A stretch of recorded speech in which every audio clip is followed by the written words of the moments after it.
Continuamos hoy, amigo oyente, nuestro estudio en el primer libro del Antiguo Testamento, el libro de Génesis. En nuestro programa anterior estábamos considerando la catástrofe en la tierra, tomando como base el versículo 2 de Génesis, capítulo 1, donde dice, «Y la tierra estaba desordenada y vacía, y las tinieblas estaban sobre la faz del abismo, y el Espíritu de Dios se movía sobre la faz de las aguas».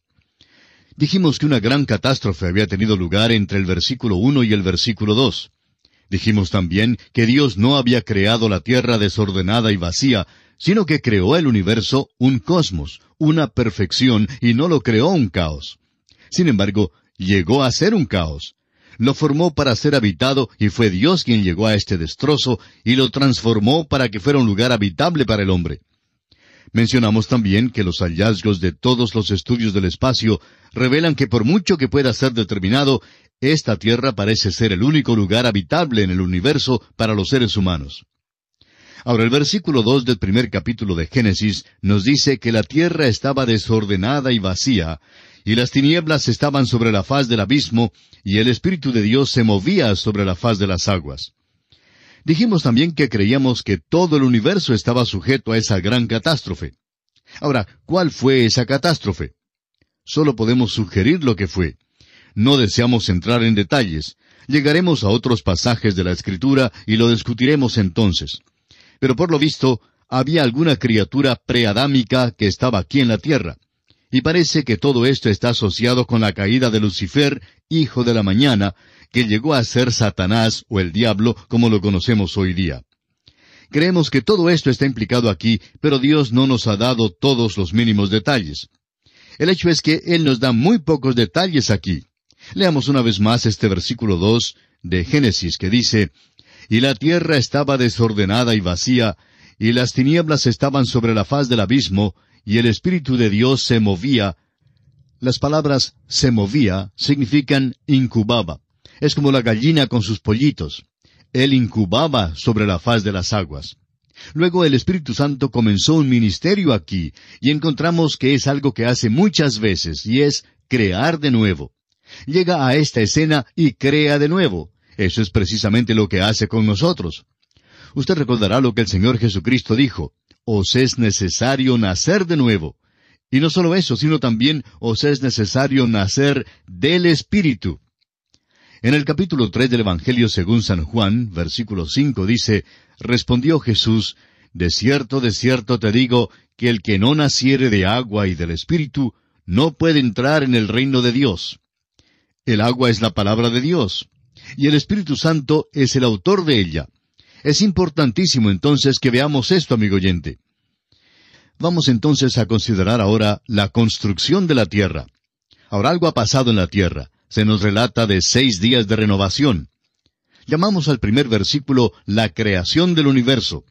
El segundo versículo nos habla de la convulsión de la tierra. Llegamos ahora a la construcción de la tierra en 6 días, que se menciona en los versículos 3 hasta el 31. Creemos que lo que encontramos aquí es aquel desarrollo. Quisiéramos ahora dirigir su atención hacia algunas cosas importantes aquí. En el capítulo 20 del libro de Éxodo, versículo 11, dice, «Porque en 6 días hizo Jehová los cielos y la tierra, el mar y todas las cosas que en ellos hay, y reposó en el 7º día. Por tanto, Jehová bendijo el día de reposo y lo santificó». No hay nada en este versículo acerca de crear. Dice, hizo.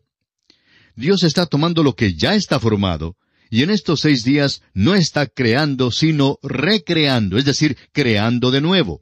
Él está haciendo de lo que ya existe, de la materia que sin duda Él había causado que existiera billones de años antes, Él está creando la vida para ponerla en la tierra, y asimismo está creando al hombre para la tierra.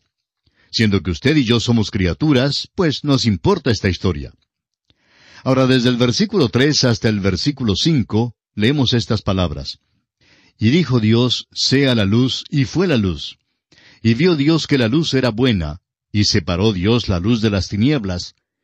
Y llamó Dios a la luz día, y a las tinieblas llamó noche. Y fue la tarde y la mañana un día». El primer día, la luz. Amigo oyente, tiene que ser un día de 24 horas.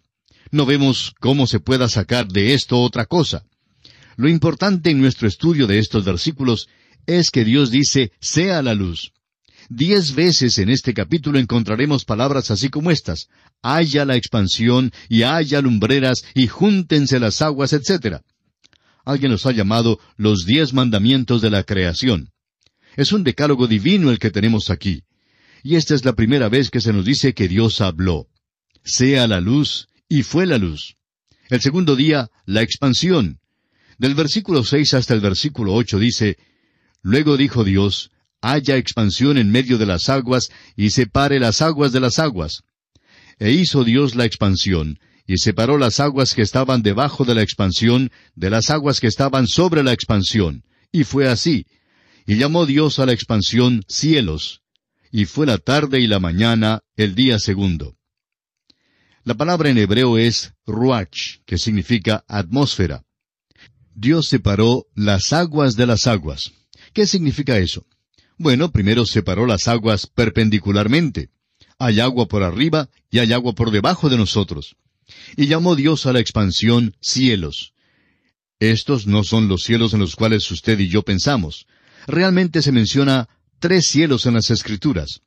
El Señor Jesús habló de las aves del cielo, y creemos que ese es el cielo que tenemos aquí que se menciona en este versículo.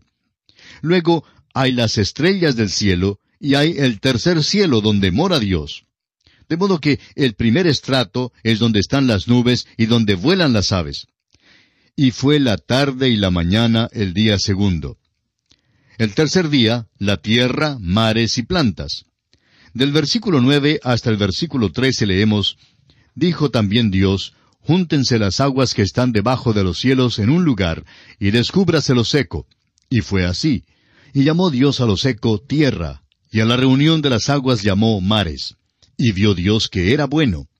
Después dijo Dios, produzca la tierra hierba verde, hierba que dé semilla, árbol de fruto que dé fruto según su género, que su semilla esté en él sobre la tierra. Y fue así. Produjo pues la tierra hierba verde, hierba que da semilla según su naturaleza, y árbol que da fruto, cuya semilla está en él según su género. Y vio Dios que era bueno. Y fue la tarde y la mañana el día tercero. Ahora se hace una separación horizontal de las aguas. Primero, las aguas de arriba fueron separadas de las aguas de abajo. Ahora el agua es separada de la tierra. Y no hay nada que no sea científico en cuanto a esto.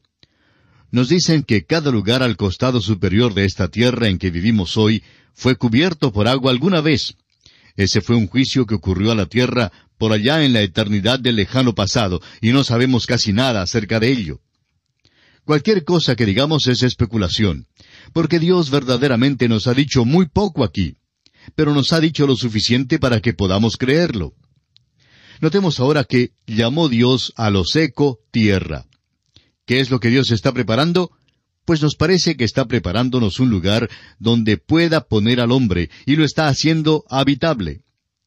El hombre no es una criatura del agua, aunque existen los evolucionistas que creen que nos originamos en el mar, de la alga marina, como ya hemos mencionado.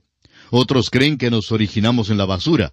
Bueno, eso es absolutamente absurdo, amigo oyente. Ahora Dios crea las plantas aquí porque el hombre hasta el diluvio era vegetariano, lo que quiere decir que el hombre no comía otra cosa que frutas y nueces. La creación de las plantas entonces completó el tercer día. En el cuarto día encontramos el sol, la luna y las estrellas. Del versículo 14 hasta el versículo 19 de este capítulo 1 de Génesis, dice, dijo luego Dios, haya lumbreras en la expansión de los cielos para separar el día de la noche, y sirvan de señales para las estaciones, para días y años, y sean por lumbreras en la expansión de los cielos para alumbrar sobre la tierra. Y fue así. E hizo Dios las 2 grandes lumbreras, la lumbrera mayor para que señorease en el día, y la lumbrera menor para que señorease en la noche. Hizo también las estrellas.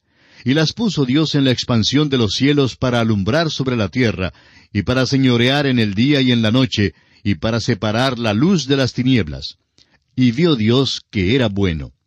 Y fue la tarde y la mañana el día cuarto.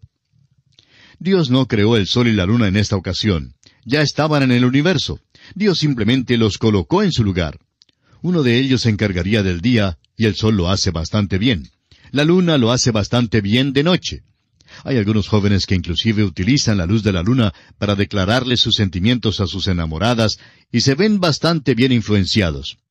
No conocemos su caso en particular, amigo oyente, pero el autor de estos estudios bíblicos, el Dr. J. Vernon McGee, le declaró su amor a la que llegó a ser su esposa, precisamente a la luz de la luna. Como podemos ver, la luna influye mucho en la noche. De eso no hay dudas. Bueno, luego encontramos aquí una pequeña cláusula. Hizo también las estrellas. Ese fue un trabajo grande, pero no lo fue para Dios. Fue Juan Wesley quien dijo, Dios creó los cielos y la tierra. Hizo las estrellas también sin tratar aún a medias de hacerlo. Fíjese usted que Dios es el que separa aquí. Pone uno para señorear en el día, otro para señorear en la noche, y separa la luz de las tinieblas. ¿Y sabe usted que todavía hace eso? Hay quienes preguntarán, ¿cuál es la diferencia entre lo bueno y lo malo? Amigo oyente, Dios lo ha delineado todo muy bien. ¿Cómo es que sabemos lo que es bueno? Bueno, Dios dice lo que es bueno. Dios ha dado ciertos principios. Él separa la luz de las tinieblas, y existe la misma distinción entre lo bueno y lo malo, amigo oyente. Es Dios quien hace la diferencia, y hoy todavía continúa haciéndolo. En el quinto día encontramos los animales, los peces y las aves. En Génesis capítulo 1, versículos 20 al 23 leemos, Dijo Dios, produzcan las aguas seres vivientes, y aves que vuelen sobre la tierra, en la abierta expansión de los cielos. Y creó Dios los grandes monstruos marinos, y todo ser viviente que se mueve, que las aguas produjeron según su género, y toda ave alada según su especie. Y vio Dios que era bueno. Y Dios los bendijo diciendo, Fructificad y multiplicaos, y llenad las aguas en los mares, y multiplíquense las aves en la tierra. Y fue la tarde y la mañana el día quinto. Ahora encontramos aquí un poquito de la evolución, y no queremos que nos entienda mal, amigo oyente. No queremos decir una evolución que sostiene la tesis de que todo salió de una pequeña célula, sino que queremos decir que Dios hizo una de cada criatura, es decir, una célula de cada criatura. Notemos que dice que creó cada una según su especie. Eso no significa especies, así como dice Darwin. Es más amplio que eso, y puede que se considere mejor como fila. Significaría una clase entera, como por ejemplo la clase del caballo incluiría a la cebra. Es decir, Dios creó un animal de la clase del caballo, y todos los demás de aquella clase han procedido de él. Nosotros creemos que esa es la verdad. Es completamente distinto que el decir que todas las cosas comenzaron de una pequeña ameba, negando que Dios creó los animales. Creemos que ha habido cambios y desarrollo, pero ha habido también un desarrollo hacia abajo. Notemos que Dios proclama que su obra es buena. El científico dijo que si vamos a enseñar la historia de la creación, podemos también enseñar la teoría de la cigüeña. Bueno, la Biblia ciertamente se deshace de la teoría de la cigüeña. Si leemos cuidadosamente, podremos notar que estos animales debían multiplicarse. Y esto es verdad en cuanto a los hombres también, como veremos más adelante. No se halla a Juanito bajo un árbol y la cigüeña tampoco trae a Susanita. Dios creó los cielos, la tierra y los animales. Llegamos ahora al sexto día y encontramos allí la fertilidad de los animales y la creación del hombre. La expresión según su especie aquí significa también según su fila. Y ahora estamos listos a seguir con el sexto día, donde encontramos que Dios separó los animales y las plantas de la vida humana, porque veremos que Dios hace al hombre a su imagen. Queremos considerar la criatura que Dios hizo, porque sucede que es su bisabuelo y el mío también. Y eso quiere decir que usted y yo somos primos, y que toda la familia humana está emparentada. Ese es el cuadro del hombre que vamos a ver en Génesis. Y tal parece que nunca vamos a salir de este primer capítulo del libro de Génesis. Un profesor que tenía que enseñar el libro completo de Génesis pasó un semestre entero enseñando el primer capítulo de este libro. Ahora es posible que nosotros estemos haciendo lo mismo, pero estamos seguros que vamos a adelantarnos y llegaremos a su final. Nos encontramos ahora ante los versículos 26 y 27 de este capítulo 1 de Génesis, donde leemos, Entonces dijo Dios, hagamos al hombre a nuestra imagen, conforme a nuestra semejanza, y señoree en los peces del mar, en las aves de los cielos, en las bestias, en toda la tierra, y en todo animal que se arrastra sobre la tierra. Y creó Dios al hombre a su imagen, a imagen de Dios lo creó. Varón y hembra los creó. En el próximo capítulo veremos más detalles acerca de cómo el hombre fue creado. Aquí tenemos la declaración del hecho sencillo de la creación del hombre. Esta es la tercera vez que encontramos la palabra bara en hebreo, que significa crear de la nada. Por tanto, vemos aquí que el hombre es creado y que él es algo nuevo. Es la misma palabra que ocurrió en el primer versículo del Génesis. Primero Dios creó el universo físico, y eso se encuentra en el versículo 1.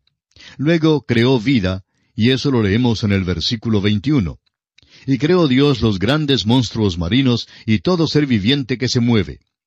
Ahora Dios crea al hombre en el versículo 27. Francamente se puede ver en estos versículos que Dios no nos ha dicho mucho acerca de la creación del universo. Leamos una vez más el primer versículo de este capítulo 1 de Génesis. En el principio creó Dios los cielos y la tierra. Y eso es todo lo que Dios nos da en cuanto a la creación. Dios pudo habernos informado de los detalles, pero no lo hizo. En el segundo capítulo informa de los detalles acerca de un hecho de la creación, y es la creación del hombre. ¿Sabe por qué, amigo oyente? Porque todo esto está escrito al hombre, y Dios quiere que él sepa de su origen. Es como si Dios estuviera diciendo, me gustaría muchísimo que se fijen en su propia creación y que no especulen acerca de la creación del universo. Ahora se nos dice aquí que Dios dio al hombre señorío en la tierra. No creemos que esto signifique que Dios hizo un tipo de jardinero glorificado para el huerto de Edén. A este hombre le fue dado una autoridad grande. Veremos más adelante que Dios dice que el hombre debe hacer ciertas cosas relacionadas con esta creación que Dios le ha dado. Pero por ahora deseamos enfatizar que esta es una de las grandes declaraciones de la palabra de Dios, y no podemos imaginarnos otra cosa que sea tan maravillosa como esta. Ahora, ¿qué significa que el hombre es creado a la imagen de Dios? El hombre, siendo creado a la imagen de Dios, es una Trinidad. Ahora alguien dirá que esto quiere decir que el hombre es un ser físico, mental y espiritual. Y creemos que esa es la verdad. El apóstol Pablo dice lo mismo. Allá en su primera carta a los Tesalonicenses, capítulo 5, versículo 23, dice él, «Y todo vuestro ser, espíritu, alma y cuerpo, sea guardado irreprensible para la venida de nuestro Señor Jesucristo». Veremos en el capítulo 2 que realmente significa más que eso. Creemos que incluye el hecho de que el hombre es una personalidad, y como personalidad es consciente de sí mismo. Y luego, él es quien hace sus propias decisiones porque es un libre agente moral. Esta es la cosa que es singular aparentemente en cuanto al género humano. Esto se deduce del hecho de que el hombre es creado a la imagen de Dios. Estos versículos no nos dan los detalles acerca de cómo fue creado el hombre, ni cómo fue creada la mujer. No encontramos tales detalles sino hasta cuando llegamos al segundo capítulo. Y esa es la razón por la cual decimos que Dios no tenía la intención de informarnos de los detalles con respecto a la creación de este gran universo en el cual vivimos, porque si nos los hubiera dado, tendría que haber añadido muchos más capítulos en cuanto a esta creación. Él no ofrece ninguna explicación más que la que tenemos, que Él es el Creador. Y eso, amigo oyente, nos trae de vuelta a la importantísima verdad que hallamos en el capítulo 11 del libro de Hebreos, versículo 3, donde dice, «Por la fe entendemos haber sido constituido el universo por la palabra de Dios, de modo que lo que se ve fue hecho de lo que no se veía». Las cosas que vemos hoy fueron hechas de las cosas que no existían antes. La creación fue hecha de la nada. Alguien nos pedirá que expliquemos esto. Amigo oyente, no se lo podemos explicar. Lo interesante es que la evolución tampoco lo explica. Nunca ha contestado la evolución la pregunta de cómo la nada llega a ser materia. Siempre comienzan con una pequeña ameba, o con una basura, o con un pedacito de alga marina, o con un mono en un árbol. Amigo oyente, es que nuestras mentes deben tener algo con qué comenzar, pero la Biblia empieza con nada. Dios creó. Esta es la revelación grande de este capítulo. En Génesis capítulo 1, versículo 28 leemos, «Y los bendijo Dios y les dijo, fructificad y multiplicaos, llenad la tierra y sojuzgadla, y señoread en los peces del mar, en las aves de los cielos, y en todas las bestias que se mueven sobre la tierra». Ahora consideremos esto un poquito porque creemos que hemos llegado a algo interesante. Dios ha dado a esta criatura una bendición excepcional. mandó al hombre que fructificara, se multiplicara y llenara la tierra. De modo que vemos aquí que Dios es quien ha presentado el asunto del sexo. Es muy interesante que esta generación cree que ha descubierto algo nuevo. Uno recibe la impresión hoy en día que este asunto ha llegado a ser un atolladero psicológico para esta generación, y que esta generación es como el Cristóbal Colón que acaba de descubrir el sexo. Amigo oyente, es Dios quien hace mención del sexo allá en el principio, en el Génesis. Y bien, aquí concluimos nuestra lección de hoy y proseguiremos, Dios mediante, en nuestra próxima visita. Mientras tanto, que el Señor le bendiga es nuestra ferviente oración.